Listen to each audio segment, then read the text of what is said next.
พอบางอาชีพนี่ก็บ่ควรไปยามเฝ้าอันตึกเขาเจ้าซื่อๆไปเฮ็ดแนวที่หมู่บ่เฮ็ดก็จำเป็นไปดินห่นไปย้อนความทุกข์ยากจังซี่นะฉะนั้นหรือมีบางอันเขาก็ไปค่ายกินยกตัวอย่างไปตำฮูกเถาไม้เฮ็ดชิ้นเฮ็ดยังแพทย์งามๆสิไปออกให้งานบ้านเข้าละค่ายวัฒนธรรมเฮาไปฉันมู่เอาเป็นมรดกของเขาเจ้าสิขั้นที่สุดเป็นการพิจารณาเพื่อกำหนดค่าแรงงานขั้นต่ำในนี้นับทั้งเงินเดือนของพนักงานทหารตำรวจเงินอุดหนุนให้แก่บางคนเขตเวียงงานที่จำเป็นลงฮอดขั้นบานและสวัสดิการอื่นๆนี่อยากให้ใกล้เคียงกับบรรดาประเทศออมข้างของพวกเขาดิพอพบความยุ่งยากและฟืดเครื่องรายที่สุดในสภาพอยู่ท้องถิ่นเนาะ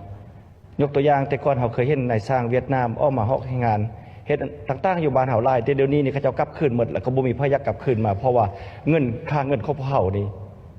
กับข้าเจ้านี่ถือว่ามันก็ลุดเขาเจ้าตื่มสนั่นออกมาบ่มีหยังกลับบ้านนี่เขาเจ้าก็บ่มายกตัวอย่างอย่างนั้นอันที่สองจะมีกลไกในการประสานงานกับแขนงที่เกี่ยวข้องเพื่อจัดฝึกอบรมฝีมือแรงงานยกระดับสมรรถภาพผลผลิตให้แก่ชาวเกษตรกรที่เป็นกำลังแห่งผลิตต้นต่อที่ยังเหลืออยู่ใน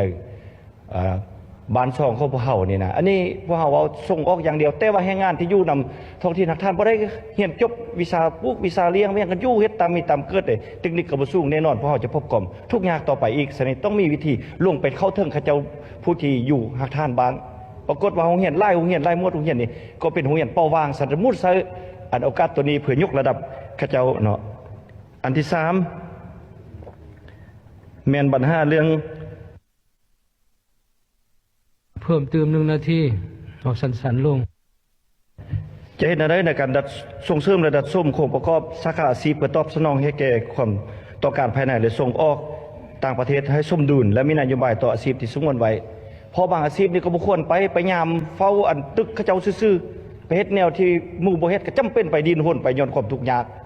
จังซี่นะฉะนั้นหรือมีบางอันเขาก็ไปค่ายกินยกตัวอย่างไปตำฮูกเถาไม้เฮ็ดชิ้นเฮ็ดยังแพทย์งามๆสิไปออกให้งานบ้านเข้าละค่ายวัฒนธรรมเฮาไปฉันมู่เอาเป็นมรดกของเขาเจ้าสิอันนี้อันตราย